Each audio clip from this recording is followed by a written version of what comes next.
Lolli dhiyeenya kana lixa Tigraayitti jalqabee yoo gara jabaachuutti deeme lola yeroo darbee caalaa miidhaa cimaa waan qabuuf nuti hanga ammaatti qawwee tokkollee Tigraay irratti dhukaasuudhaaf fedhii hin qabnu jedhan Dr. Abiy Ahmad.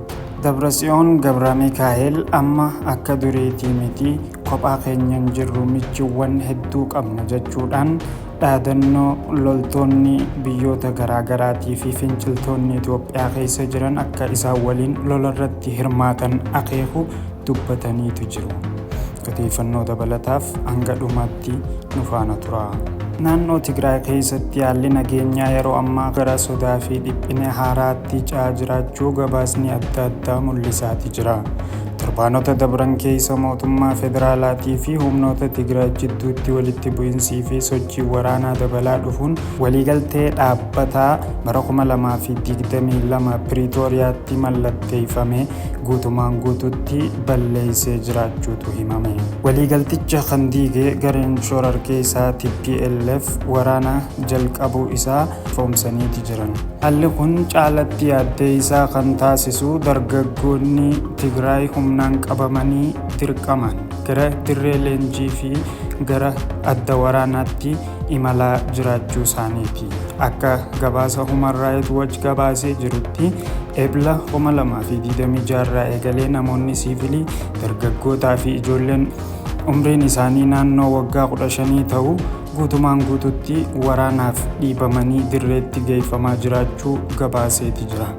Namoonni tokko tokko manneen jireenyaa keessatti, daandii gubbatti, waajjiraalee mootummaatii fi akkasumas maasaa isaaniitii fi manneen barnootaa irraa daa'imman dirqamaan fuudhamanii dirree waraanaatti geeffamaa jiraachuutu hima.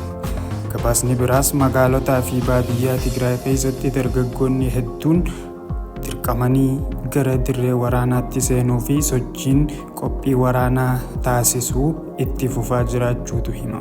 Bakkeewwan akka Shiree, Aksum, Adawaa, Addigraatii fi naannolee biroo keessatti dargaggoonni humnaan walitti qabamaa jiraachuu Itoophiyaan Observer gabaaseeti jira.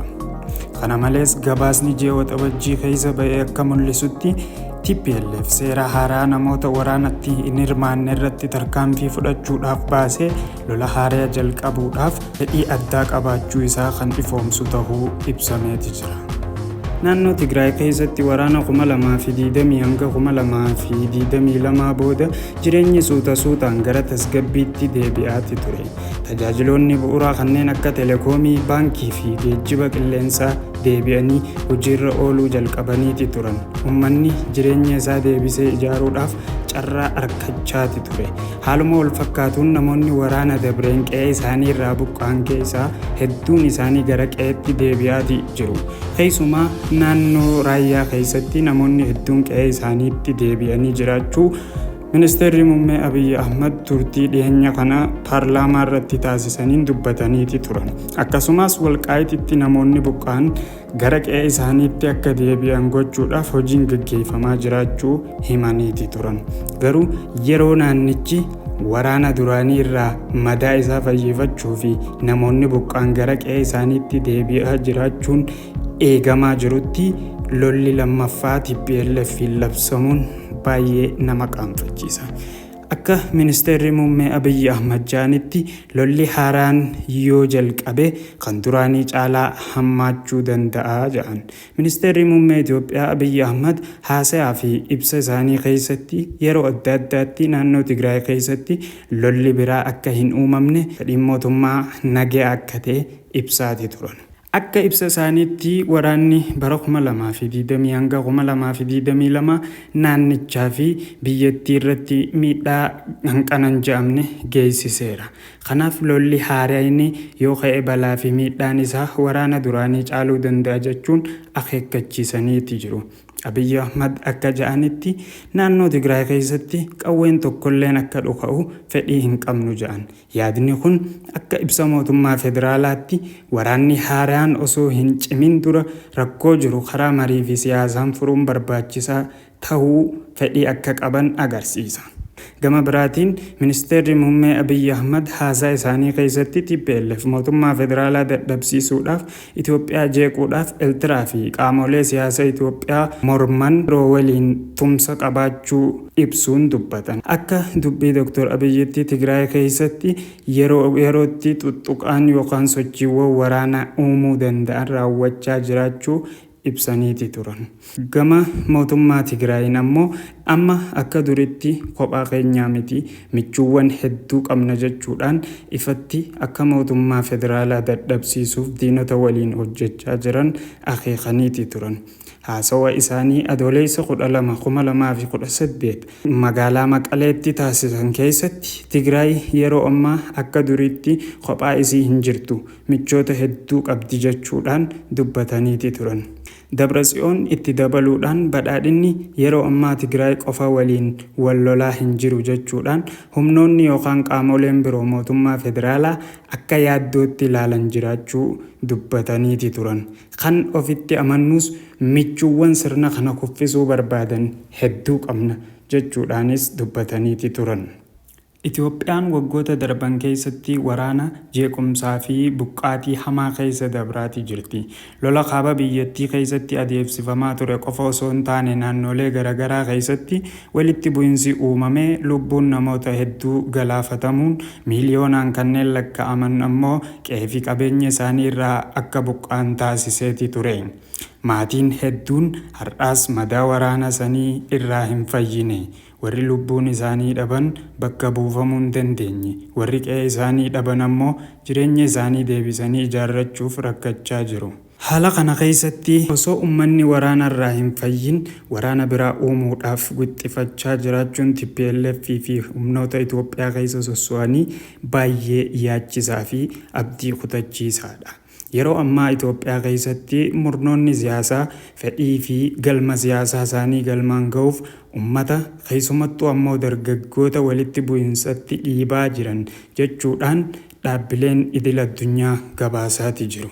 Waraanni yeroo baay'ee maqaa sabaa, maqaa biyyaa, eenyummaa dhuunfaa yookaan kabaja garee tokkootiin waamamee qophaa'a. Garuu ammoo dhumarratti wareegama ilmaan hiyyeessaa manneen hiyyeessaa gubachuu fi kanneen bo'uu maatii ilmaan isaanii dhaban qofa ta'eeti hafa. Kanaaf waraanaaf waamicha gochuun salphaadha. Garuu lubbuu namaa deebisuun waan danda'amu miti. Wallistoonni Tigraay fi wallistoonni Amaaraa yeroo kanallee gariin isaanii afaan Tigreetiin saggaar jedhanii waamicha lolaa gaafa taasisan kaanis immoo zarraaf jecha waamicha waraanaaf maluu gaggeessa. Yeroo uummanni rakkoo jireenyaa, beela, dheebuu, buqqaatii fi dhibaa'ummaa waraanaa keessa jirutti artistoonni tokko tokko bifa zarraaf jedhu yookiin afaan Tigraayin saggaar jedhuun gara waraanaatti kaka'umsa uumuudhaa fi lola mimmi'eessanii lammiilee gara lolaatti kakaasuudhaaf rakkachaa jiru. Artistiin sagalee ummataa ta'uu qaba. Sirbi isaa yeroo ummanni bo'u waliin bo'u, ummata gadda isaa dhageessisuu, yeroo ummanni beela'u beela isaa dubbachuu qaba. Yeroo dargaggoonni du'a sodaatan jireenyaaf isaaniif sirbamuu qaba. Ummanni waraana nuuf fidaa jedhee osoo hin gaafatin dargaggoota gara du'aatti yaamuun waan hin barbaachifne. Namni sirba waraanaa sirbu yeroo baay'ee dirree waraanaa irratti argamuu dhiisuu danda'a. Garuu dargaggeessi sirba isaa dhaga'ee qawwee qabatee yoo deeme kan du'u dargaggeessicha ta'uu danda'a. Kanaaf artistiin jecha tokko dubbachuu dura jechi sun lubbuu nama tokko irratti maal fiduu akka danda'u yaaduu qabaan dhaamsa kiyya. Biyya kana keessatti artistoota hedduu kanneen nagaya, jaalala, haqaa fi jireenya uummataa leellisan baay'eetu jira. Garuu artistiin tokko siyaasa yookaan murna siyaasaa tokkoof sagalee ta'ee uummata gara jibbaa fi waraanaatti kakaasuu yoo jalqabe artistummaan isaa itti gaafatamummaa jalaa isan baasu. Akkasumas aktiivistoonni ofiin sagalee uummataa fakkeessan garuu yeroo uummanni nagaya barbaadutti waamicha waraanaa taasisu, yeroo uummanni beela ba'uu barbaadutti gara lola hongee fiduutti uummata dhiibuun baay'ee qaaneessaadha. Aktiivistiin dhugaa yeroo uummanni harka duwwaa ta'ee jirutti uummata bira dhaabbata. Yeroo haati ilma ishee dhabdee sagalee ishee akka ta'u hawwa. yeroo daa'imni beela'e rakkoo daa'imichaa dubbata. Yeroo dargaggeessi gara waraanaatti dirqamu gara nagaa fi jireenyaatti akka dargaggeessi deebi'uuf aktiivistummaa isaatiin tumsa godha. Garuu yoo aktiivistiin tokko yeroo namoonni du'an callise, yeroo namoonni buqqa'an callise, yeroo beelli babal'atu callise, yeroo siyaasaan isaaf faayidaa qabu qofa sagalee dhageessise, sagalee uummataa osoo hin taane sagalee faayidaa dhuunfaa jedhamee yaamamuu danda'a. Uummanni Tigraay, uummanni Amaaraa, uummanni Oromoo, uummanni Affaarii fi Somaalee, Beenishaangul Gumuzii fi Sidaamaa akkasumas saboonni biroo biyyattii Itoophiyaa keessa jiraatan hundinuu jireenya barbaadu. Haati ilmi ishee akka gara manaatti deebi'uu barbaaddi. Abbaan ilmisaa akka baratuuf qalama harka kaa'uu barbaada malee akka lolee wareegamuuf qawwee harka kaa'uu hin barbaadu. Dargaggeessi hojii barbaada. Qonnaan bulaan nagaan qotee callaa galfachuu barbaada. Daldalaan gabaa isaa banaa arguu barbaada. Namni tokkolleen ilmi isaa akka qawwee qabatee du'uun barbaadu. Garuu akka ilmisaa kitaaba qabatee baratee milkaa'uu arguuf hawwa. Kanaaf siyaasni kamiyyuu yoo ummataaf ta'e hayyoon isa jalqaba lubbuu namaa baraaruu ta'uu qaba. Lubbuu namaa balleessuu ta'e siyaasa guutuu miti. Yeroo biyyi waraana hedduu keessa dabraa jirtutti artistiin tokko dirqama seenaati qaba. Sagalee isaa namoota walitti fiduudhaaf, waraana dhaabsisuudhaaf, akkasumas tokkummaa uumuudhaaf sirbuu danda'uu qaba. Sirbi nama kakaasuu danda'a. Jechi artistii tokko dargaggoota kumaatamaaf fakkeenya ta'uu danda'a. Kanaaf maayikiraafoonni qawwee caalaa humna qaba. Yeroo kanatti artistoonni keenya kan isaan sirbuu qaban waraanaaf osoo hin taane nagayaaf, jibbansaaf osoo hin taane jaalalaaf, haaloo ba'uuf osoo hin taane araaraaf, du'aaf osoo hin taane jireenyaaf, siyaasa murna tokkoof osoo hin taane faayidaa ummataaf sirbuu qabu jedheetiin amana. Itoophiyaan yeroo ammaa nama ummata gara waraanaatti waamu caalaa nama ummata gara nagayaa fi jireenyaatti yaamuu barbaaddi. Ummanni keenya waraana gahaa arkeeti jira. Ummanni keenya boo'icha hanga barbaachisu ol booheeti jira. Qe'ee isaa hanga barbaadamu olitti irraa buqqee qabeenyi isaa jalaa barbadaa'eeti jira. Lubbuun namaa hanqan eegamne olitti dhumateeti jira. Dargaggoonni hedduun qaamaa irratanii gariinis lubbuu dhabanii kaan immoo umrii isaanii dirree waraanaatti fixaniiru. Ummanni keenya waraanaaf hin uumamne. Ummanni keenya jiraachuudhaaf uumame. Itoophiyaan sirba waraanaa caalaa sirba nagayaa barbaaddi. Qawwee caalaa nama qalamaan isiif dirmatu barbaaddi. Aarsaa lubbuu caalaa nama jireenya isii ijaaruu barbaaddi.